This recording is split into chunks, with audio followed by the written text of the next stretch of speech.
नमस्कार विद्यार्थी मित्रांनो आणि पालकांनो, आजचा हा व्हिडिओ खूपच महत्त्वाचा आहे बाळांनो. या व्हिडिओमध्ये तुम्हाला क्लिअर कट आयडिया लागून जाईल की तुम्हाला कोणत्या कॉलेजमध्ये ऍडमिशन भेटण्यासाठी किती पर्सेंटाइल लागणार आहे तुमच्या कॅटेगरीनुसार. ठीक आहे, सगळ्या गोष्टींना इन डिटेल आपण डिस्कस करणार आहोत बाळांनो. आज आपण पासिंग पर्सेंटाइल बद्दल बोलणार आहोत प्रत्येक कॉलेजसाठी. ठीक आहे, पण त्याआधी चॅनलला नक्की सबस्क्राईब करा बाळांनो. लास्ट व्हिडिओचा विनर निहाल जाधव होता, ज्याला 1500 रुपीचा अमेझॉन व्हाउचर गेलेले आहे. प्रत्येक व्हिडिओमधून एक लकी सबस्क्रायबरला पिक करतो. नेक्स्ट व्हिडिओचे तुम्ही असू शकतात.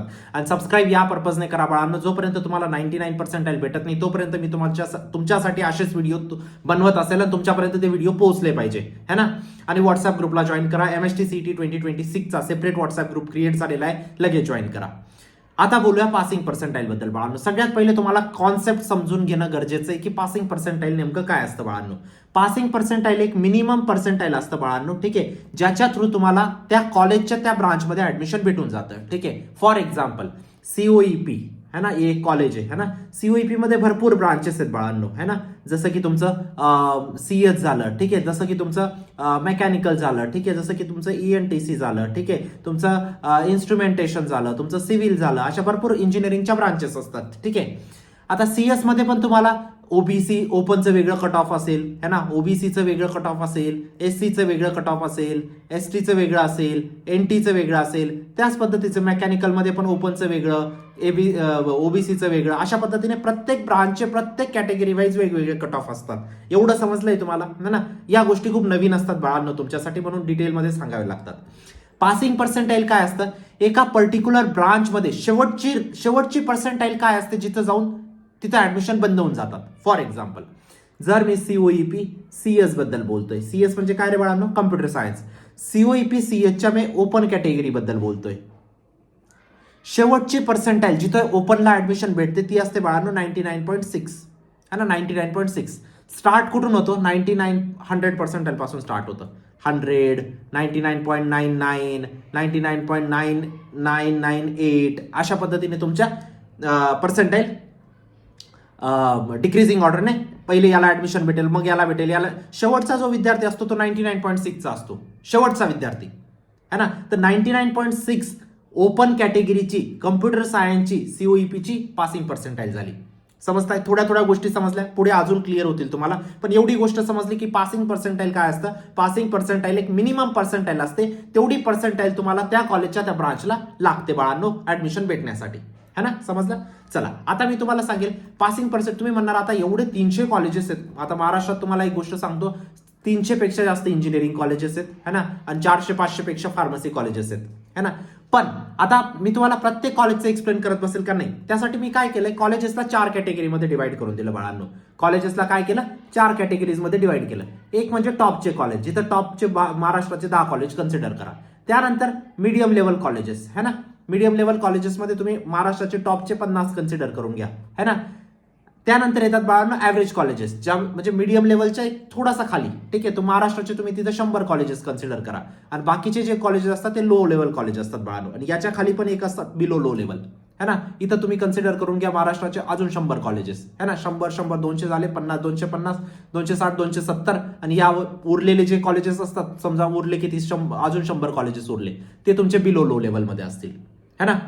तुम्हाला ऍडमिशन भेटेल का, डेफिनेटली भेटून जाईल, पण तुम्हाला डिपेंड करतं कोणत्या लेवलच्या कॉलेजमध्ये भेटतं, है ना. आता मी तुम्हाला काय समजवणार आहे बाळांनो, टॉप कॉलेजेसमध्ये जाण्यासाठी टेक ब्रांचेस म्हणजे CS, IT, ENTC maximum student याच ब्रांचेसमध्ये जातात. म्हणून याच्याबद्दल आज आपल्याला जास्त बोलायचे. बाकीच्या ब्रांचेस बद्दल पण बोलणार आहे, पण यांच्याबद्दल आपल्याला जास्त बोलायचंय. ठीक आहे, आता पुढे अजून जास्त गोष्टी क्लिअर होतील बाळांनो. पण त्याआधी एक महत्वाची गोष्ट बाळांनो, महाराष्ट्राचा number 1 crash course and mock test launch केलेला आहे. लिंक डिस्क्रिप्शन बॉक्समध्ये टाकलेली आहे. मॅक्झिमम सेम टू सेम प्रश्न CET मध्ये इथूनच येतील, या गोष्टीची मी तुम्हाला खात्री देऊ इच्छितो बाळांनो. महाराष्ट्राचा नंबर 1 काय, कारण सगळे टीचर IITians आहेत बाळांनो. जे बोर्डाचे टीचर असतात ते CET शिकू शकत नाही, कारण CETची लेवल दरवर्षी वाढत चालली आहे बाळांनो. तुम्हाला विदिन सेकंड क्वेश्चन सॉल्व्ह करायचे असतात. हे तुम्हाला तुमचे बोर्डाचे टीचर शिकवत नाही. ठीक आहे, तुम्हाला लॉंग मेथडने शिकवतात, त्या मेथड चालत नाही, है ना. तुम्हाला तुक्का ट्रिक्स टिप्स वगैरे सगळ्या गोष्टी टाकाव्या लागतात. हे तुम्हाला शिकवतात IITian टीचर. त्यांनी स्वतः 99% क्रॅक केलेले आहेत बाळांनो. IIT मधून जाऊन 10 वर्ष शिकवलं, त्यानंतर तुम्हाला शिकवायला येणार आहेत. सेम टू सेम 2026च्या पेपरमध्ये प्रश्न येतील क्रॅश कोर्स मॉक टेस्टचे, या गोष्टीची खात्री देऊ इच्छितो. 99% ची गॅरंटी घेतोय तुमची. ठीक आहे, तुमच्या आयुष्याचा प्रश्न आहे बाळांनो, इथं चूक नका करू. जर तुमचं स्वप्न असेल, तुमची परिस्थिती बदलायचं, तुम्हाला 40 ते 50 लाखाचं पॅकेज क्रॅक करायचं इंजिनिअरिंग किंवा फार्मसीमध्ये जाऊन, तर तुम्हाला योग्य कॉलेज चूज करणं खूप गरजेचं आहे. त्या कॉलेजमध्ये कंपनीज तर आल्या पाहिजे. आणि योग्य कॉलेज केव्हा भेटेल? जेव्हा तुमचा सीईटीचा स्कोर चांगला असेल बाळांनो. आणि सीईटीचा स्कोर कशावर डिपेंड करतो? क्रॅश कोर्स आणि मॉक टेस्ट वरती, है ना. म्हणून योग्य निर्णय घ्या. काही अडचण असेल तुम्ही मला या नंबरवरती विचारू शकता. ठीक आहे, चला आता आपण बघूया पासिंग पर्सेंटाईल. तुम्हाला इन डिटेल मध्ये सांगतो. ठीक आहे, बेसिकली बाळांनो क्रॅश कोर्स आणि मॉक टेस्ट मध्ये शिकवलं कशा पद्धतीने माहिती आहे बाळांनो. फॉर एक्झाम्पल तुमचं थर्मोडायनामिक चॅप्टर आहे. थर्मोडायनामिकचे सगळ्यात पहिले कॉन्सेप्ट, त्यानंतर न्यूमेरिकल, त्यानंतर आजपर्यंत थर्मोडायनामिकचे कोणकोणते प्रश्न विचारले, त्यांना विदिन सेकंड कसं सॉल्व्ह करायचं हे तुम्हाला क्रॅश कोर्स मॉक टेस्ट मध्ये शिकवलं. त्यानंतर फॉर्म्युला शीट, नोट्स वगैरे सगळ्या गोष्टी तुम्हाला प्रोव्हाइड केलेल्या, ज्या पण 99% साठी लागतात बाळांनो, है ना. ठीक आहे, चला आता आपण बोलूया. सगळ्यात पहिले पासिंग पर्सेंटाईल मध्ये आपल्याला फक्त आणि फक्त टॉप कॉलेज बद्दल बोलायचं आहे ना. त्यानंतर आपण top college, medium, below medium त्या सगळ्या गोष्टींकडे बघणार आहोत आपण. टॉप कॉलेज म्हणजे काय रे बाळांनो? महाराष्ट्रातले पहिले 10 कॉलेजेस तुम्ही कन्सिडर करा, है ना. जिथं पॅकेज तुम्हाला कमीत कमी 20 लाखाचं कमीत कमी पॅकेज भेटेल तुम्हाला, है ना. जर तुम्ही थोडाफार बी चांगला अभ्यास केला तर 20 लाख आरामात तुम्ही काढणार. तर ह्या कॉलेजेसमध्ये जाण्यासाठी बाळांनो, जर तुम्ही आणि टेक ब्रांचेस सांगतोय मी, ठीक आहे, टेक ब्रांचेसच 20-25 लाख पॅकेज असतं, सिव्हिल मेकॅनिकलचं नसतं आता, है ना. या कॉलेजेसमध्ये जाण्यासाठी तुम्हाला, जर तुम्ही ओपन कॅटेगरीचे आहात बाळांनो, तुम्ही ओबीसी कॅटेगरीचे आहात, तुम्ही एससी कॅटेगरीचे आहात, तुम्ही एसटी कॅटेगरीचे आहात, तुम्ही एनटी कॅटेगरीचे आहात, किती पर्सेंटाईल लागेल? ओपन कॅटेगरीचं जर असणार बाळांनो तुम्हाला 99.6 पर्सेंटाईल वरती क्लोज होऊन जाईल, है ना. जर तुमचं ओबीसी कॅटेगरी आहे बाळांनो, तुम्हाला कमीत कमी 99.1 पर्सेंटाईल आणावे लागतील. एससी एसटी मध्ये आहात बाळांनो, एससी एसटीचं थोडंफार व्हॅरी करतं, पण मी राऊंड फिगर तुम्हाला सांगतोय 97.9 पर्सेंटाईल तुम्हाला लागतील. आणि एनटी बद्दल बोलायचं झालं बाळांनो 98.80 पर्सेंटाईल तुम्हाला लागेल. आज जर एससी बीसी किंवा ईडब्ल्यूएस ऑलमोस्ट इक्वल असतं तुमचं ओबीसीचं. समजलं गोष्ट? टॉप कॉलेजेसचं समजलं, याच्यात काही डाऊट? ही स्क्रीन समजली मी तुम्हाला डिस्प्ले करतोय, एवढं समजलंय ना? बस आता पुढे जाऊ आपण. कशावरती जायचं आपल्याला आता? मीडियम लेवल कॉलेजेसमध्ये. मीडियम लेवल कॉलेजेसमध्ये तुम्ही थोडाफार बी चांगला अभ्यास केला, 10 ते 15 लाखाचं पॅकेज कुठंच गेलं नाही बाळांनो, है ना. अशा कॉलेजेसमध्ये जाण्यासाठी जर तुम्ही ओपन कॅटेगरीमध्ये आहात, ओबीसी मध्ये आहात किंवा एससीबीसी मध्ये आहात किंवा ईडब्ल्यूएस मध्ये आहात, तिघांचं ऑलमोस्ट सेम असतं, है ना. एससी एसटीचं वेगळं, एससीचं वेगळं, एसटीचं वेगळं, है ना, आणि एक एनटी, अशा आपण 4 कॅटेगरीजमध्ये ओव्हरऑल थोडंसं डिफरन्शिएशन करतो आपण. तुम्ही ओपन कॅटेगरीमध्ये असाल तर तुम्हाला कमीत कमी 95% पर्सेंटाईल आणावी लागेल बाळांनो. ओबीसी एससीबीसी मध्ये असणार तुम्हाला 90 पर्सेंटाईल कमीत कमी आणावी लागेल. इथं तुम्हाला बाळांनो 81 पर्सेंटाईल कमीत कमी आणावी लागेल. इथं तुम्हाला 87 पर्सेंटाईल आणावी लागेल बाळांनो.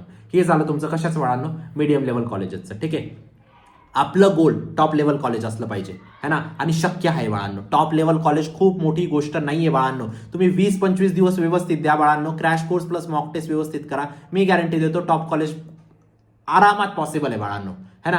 आता आपण बोलूया आपला किती झाला आता? टॉप झालं आपलं, है ना, आपलं मीडियम झालं आपलं, है ना. आता कशावर वळायचं आपल्याला? ॲव्हरेज कॉलेजेस, है ना. त्यानंतर आपल्याला लो लेवल कॉलेजेस, आणि त्यानंतर आपल्याला बिलो लो लेवल कॉलेजेसमध्ये जायचंय बाळांनो, है ना. आता आपण जास्तीत जास्त टार्गेट आपल्याला टॉप लेवल ठेवायचं. बट जर टॉप लेवल बाय चान्स नाही भेटलं तर मॅक्सिमम मीडियम लेवल, त्याच्या खाली आपल्याला जायचंच नाही बाळांनो, है ना. जर बाय चान्स विद्यार्थी जातो तर त्याच्यासाठी सांगणं माझं गरजेचं आहे काम, है ना.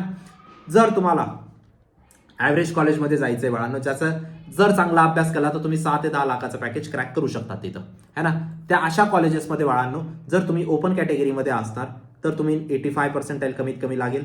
तुम्ही जर ओबीसी, एससीबीसी किंवा ईडब्ल्यूएस या 3 कॅटेगरीमध्ये कशामध्ये असणार तुम्हाला अराउंड 75%. तिघांचं वेगळं असतं पण लगभग सेम असतं. याचं 75, याचं 75.5, थोडाफार चेंज असतात, है ना. त्यानंतर एससी एसटी मध्ये आहात, एससी किंवा एसटी मध्ये आहात बाळांनो, तुम्हाला 60 पर्सेंटाईल कमीत कमी लागेल. आणि एनटी मध्ये जर आहात तुम्ही तर तुम्हाला 70 पर्सेंटाईल कमीत कमी लागेल ॲव्हरेज कॉलेजमध्ये जाण्यासाठी. त्याच जागेवर जर तुम्हाला लो लेवल कॉलेजमध्ये जायचंय बाळांनो, लो लेवलमध्ये सुद्धा जर तुम्हाला ऍडमिशन घ्यायचंय तर ओपन मध्ये तुम्हाला 70 पर्सेंटाईल आणावे लागतील बाळांनो. I know it's unfair, but high system आपली तशी आहे, है ना. ओबीसी मध्ये जर असणार बाळांनो तुम्हाला 50 पर्सेंटाईल कमीत कमी लागतील. एससी एसटी मध्ये जर आहात बाळांनो तुम्हाला 25 पर्सेंटाईल वरती काम होऊन जातं. आणि एनटी मध्ये जर आहात बाळांनो तुम्हाला 40 पर्सेंटाईल लागतात बाळांनो, है ना. याच्यापेक्षा जर कमी पर्सेंटाईल येतात तुमचे याच्यापेक्षा तर तुम्ही कशामध्ये जाणार? बिलो लो लेवलमध्ये. बिलो लो लेवलचा चार्ट कसा असेल बाळांनो? आता लो लेवलमध्ये कमीत कमी तुम्ही 4 ते 6 लाखाचं पॅकेज क्रॅक करू शकतात आणि बिलो लो लेवलमध्ये तुम्ही 4 पेक्षा कमी लाखाचं पॅकेज क्रॅक करतात बाळांनो. याच्यामध्ये जाण्यासाठी 70 पेक्षा कमी जर पर्सेंटाईल राहिलं ओपनमध्ये तर तुम्ही इथं निघून जाणार. जर तुमचे ओबीसी मध्ये 50 पेक्षा कमी राहिले इथं जाणार तुम्ही. एससी एसटी मध्ये 25 पेक्षा कमी राहिले इथं जाणार. एनटी मध्ये 40 पेक्षा कमी राहिले इथे जाणार. झालं तुमचं टॉप लेवल कॉलेजेसमध्ये पासिंग पर्सेंटाईल समजलं, लो मीडियम लेवल कॉलेजचं पासिंग पर्सेंटाईल समजलं, ॲव्हरेज लेवल कॉलेजचं पासिंग पर्सेंटाईल समजलं, लो लेवल कॉलेजचं पासिंग पर्सेंटाईल समजलं, बिलो लो लेवल कॉलेजचं पासिंग पर्सेंटाईल समजलं? याच्यात काही डाऊट आहे बाळांनो? मला सांगा. काहीच डाऊट होण्यासारखी काहीच गोष्ट नव्हती. प्रत्येक गोष्ट मी तुम्हाला इलॅबोरेट केलेली आहे. आपलं टार्गेट काय पाहिजे? टॉप आणि मीडियम लेवल कॉलेज. अवघड आहे का बाळांनो? काहीच अवघड नाहीये. ठीक आहे, फक्त क्रॅश कोर्स आणि मॉक टेस्ट इनफ आहे बाळांनो तुम्हाला 99 पर्सेंटाईलसाठी. कारण सीईटी जिथून प्रश्न विचारते, PYQs, अदर सीईटीज क्वेश्चन, तुमचे जे पब्लिकेशनचे बुक्स ॲज इट इज तिथून प्रश्न आपण उचललेले आहेत बाळांनो. म्हणूनच मॅक्झिमम सिमिलर क्वेश्चन तिथून येतात. सीईटीचा जसा प्लॅटफॉर्म असतो ना, ज्या कलरचं बटन असतं सीईटीच्या पेपरमध्ये, आपण as it is interface copy केलेला आहे. तुम्हाला नवीन काही नाही वाटणार है ना. काही अडचण असेल तुम्ही व्हॉट्सअपला विचारू शकता. चॅनलला सबस्क्राईब करा बाळांनो. भेटूया नंतरच्या व्हिडिओमध्ये. तोपर्यंत बाय.